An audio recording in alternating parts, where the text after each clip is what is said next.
Bienvenue au Puy du Fou, au cœur du bocage vendéen, dans le département de la Vendée. Ici, le temps semble s'être arrêté. En franchissant les portes du parc, les visiteurs quittent le XXIe siècle pour entreprendre un voyage extraordinaire à travers plus de 2000 ans d'histoire. Grâce à de grands spectacles d'une qualité exceptionnelle, où des centaines d'acteurs, cascadeurs, cavaliers et animaux donnent vie aux grandes époques du passé. Tout commence en 1977. Philippe de Villiers découvre les ruines du vieux château du Puy du Fou, abandonné depuis des décennies. Fasciné par la beauté du lieu, il imagine un immense spectacle nocturne racontant l'histoire de la Vendée et des familles qui y ont vécu. Un an plus tard, en 1978, naît la Cinécénie. Quelques centaines de bénévoles participent à cette aventure. Personne n'imagine alors que ce spectacle deviendra le plus grand spectacle nocturne au monde.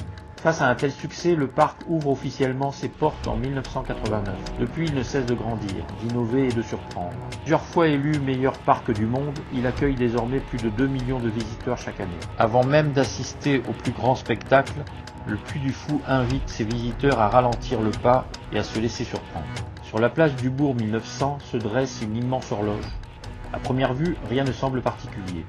Pourtant, à intervalles réguliers, elle s'anime comme par enchantement. Les aiguilles s'arrêtent, les personnages prennent vie. Les automates se mettent en mouvement et un véritable petit spectacle mécanique commence. Les enfants comme les adultes lèvent les yeux vers cette façade animée où le temps semble jouer avec l'histoire. En quelques minutes, cette horloge donne le ton. Ici, chaque détail est pensé pour émerveiller.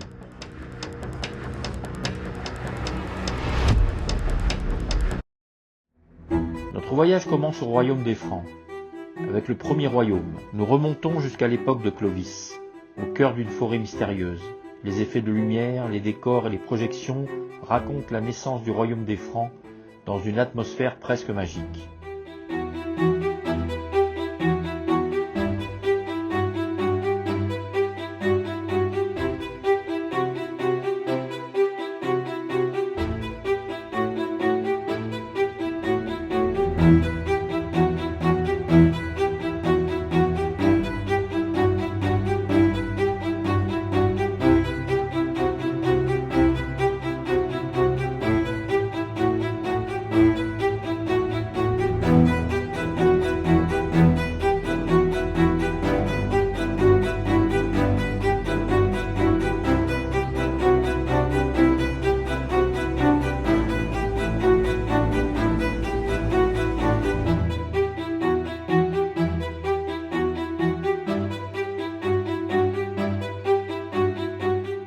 Puis vient les amoureux de Verdun, sans doute l'expérience la plus émouvante du parc.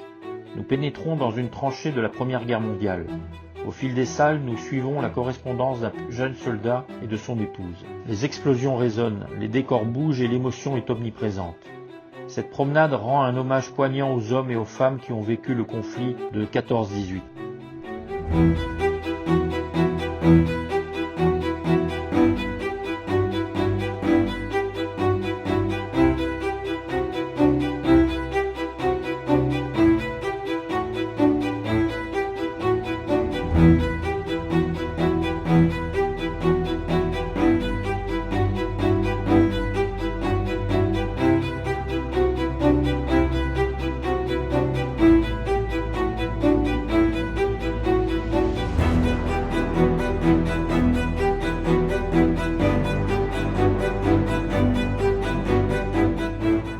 Pour le spectacle Le Signe du Triomphe, nous pénétrons dans un immense amphithéâtre gallo-romain.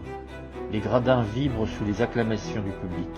Gladiateurs, légionnaires et cavaliers s'affrontent dans des combats spectaculaires. Les courses de chars rappellent la splendeur de la Rome antique. Les effets spéciaux sont impressionnants. Des fauves surgissent dans l'arène, tandis que les décors monumentaux disparaissent sous les eaux avant de laisser place à un final saisissant.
maintenant vers le XVIIe siècle, avec le mousquetaire de Richelieu.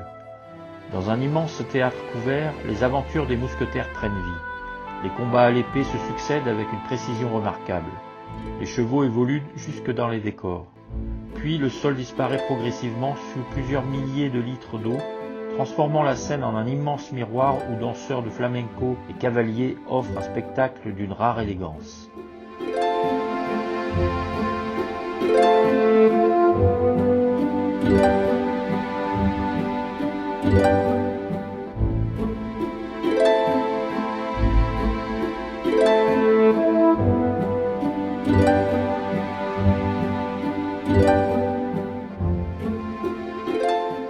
Place ensuite à l'un des spectacles les plus émouvants, le dernier panache. Nous découvrons l'histoire de François Athanase de Charette, officier de marine devenu l'une des grandes figures des guerres de Vendée pendant la Révolution française. Le théâtre lui-même tourne autour des spectateurs. Les décors monumentaux défilent comme au cinéma. Chaque scène nous plonge dans un nouvel univers, offrant une mise en scène spectaculaire qui a reçu plusieurs récompenses internationales.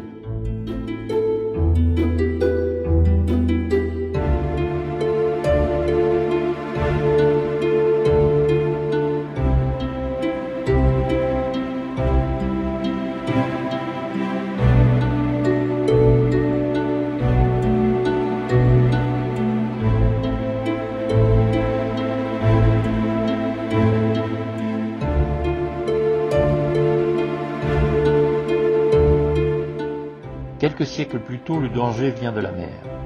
Les Vikings.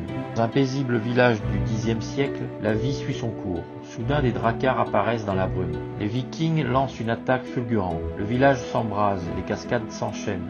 Un immense drakkar surgit littéralement des profondeurs du lac en quelques secondes.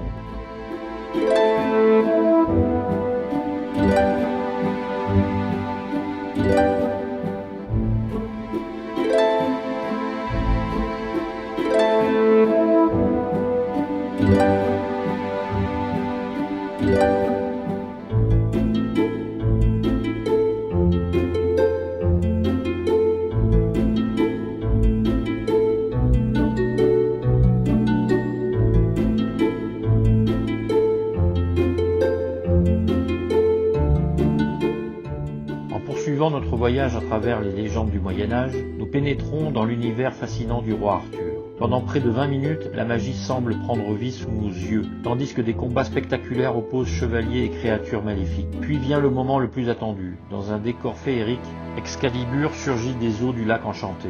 La célèbre épée, symbole de courage et de justice, apparaît dans une mise en scène saisissante, portée par des effets spéciaux d'une précision impressionnante. Le final est un véritable enchantement. Les chevaliers de la table ronde sont enfin libérés de la malédiction, et le roi Arthur retrouve sa splendeur. Nous poursuivons notre voyage au Moyen-Âge. Le secret de la lance.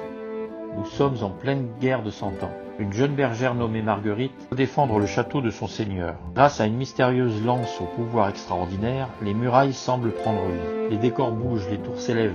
Les cavaliers réalisent des cascades spectaculaires, tandis que les effets spéciaux plongent le public dans une véritable légende médiévale.